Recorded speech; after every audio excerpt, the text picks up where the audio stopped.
Olá, bom dia. Meu nome é Rafael Yamashita, advogado trabalhista empresarial, especialista em direito e processo do trabalho, e todas as terças e quintas comento sobre relação de trabalho, emprego, direito e processo do trabalho aqui no Jornal da Manhã da Jovem Pan.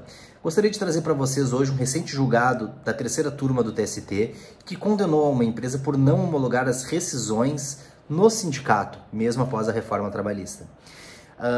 Então entendeu a terceira turma do TST a condenar uma empresa a pagar uma multa prevista em convenção coletiva por não submeter a homologação sindical às rescisões de contratos de empregados.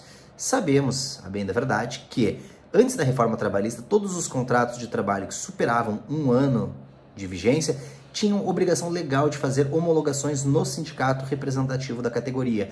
Após a reforma trabalhista, houve a desnecessidade disso. Se caiu a obrigação legal nesse sentido, a menos que houvesse norma coletiva legislando em sentido contrário. Então vamos lá. Apesar da reforma trabalhista ter afastado, como eu disse, em geral, essa obrigação a partir de novembro de 2017, a convenção coletiva desta categoria estabelecia esta necessidade e ela teve vigência iniciada antes da reforma trabalhista, seguindo vigente até junho de 2018. De acordo com o colegiado da terceira turma, a negativa de eficácia dessa cláusula desrespeitou o instrumento coletivo, no qual o descumprimento resultaria na aplicação de uma cláusula penal.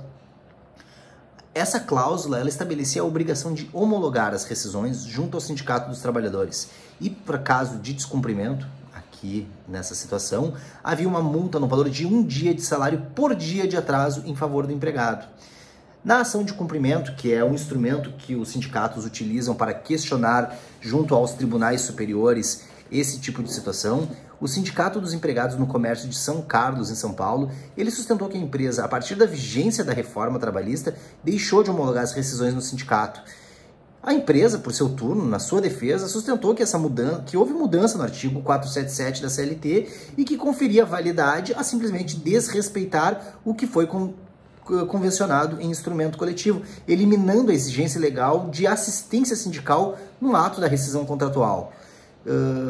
O breve histórico dessa demanda, que ele teve início no primeiro grau, com a condenação ao pagamento da multa referente a todo o período. Só que o tribunal da 15ª região, que é o de Campinas, São Paulo, ele limitou essa eficácia dessa cláusula até 10 de novembro de 2017, considerando que a reforma trabalhista entrou um dia após. Então ele limitou ao período anterior. Segundo o TRT da 15ª região, a obrigação de homologação ela fora extinta com a reforma trabalhista e o cumprimento da cláusula não pode ser exigido após a entrada em vigor de uma legislação que está em total contrariedade ao que era estabelecido pelo sindicato representativo da categoria. O relator do recurso de revista do sindicato no TST, foi o ministro Maurício Godinho Delgado, ele explicou que apesar da nova diretriz, das novas bases do artigo 477 da CLT, quanto a essa desnecessidade de homologar, os sujeitos coletivos eles podem criar regras autônomas que mantenham a exigência de assistência sindical para formalização de rescisões ou criem institutos similares. Abre aspas para a fala do ministro Maurício Godinho, estabelece-se uma garantia adicional, agora supralegal, que é uma norma coletiva autônoma, de redução de irregularidades nas rescisões contratuais. Fecha aspas. Para o ministro Maurício Godinho, trata-se de uma condição manifestamente benéfica para a categoria profissional e que deve ser resguardada, prestigiando-se o princípio da criatividade jurídica na negociação coletiva. Abre aspas. A negativa de eficácia da cláusula prevista em CCT para gerar efeitos até 30 de junho de 2018 configura nítido desrespeito ao próprio instrumento normativo, concluiu o ministro Maurício Godinho. O que vocês acham sobre essa situação de norma coletiva que diz de forma contrária à convenção coletiva? Comentem lá nas minhas redes sociais, rafael.yamashita, Instagram e LinkedIn. Grande abraço, bom dia!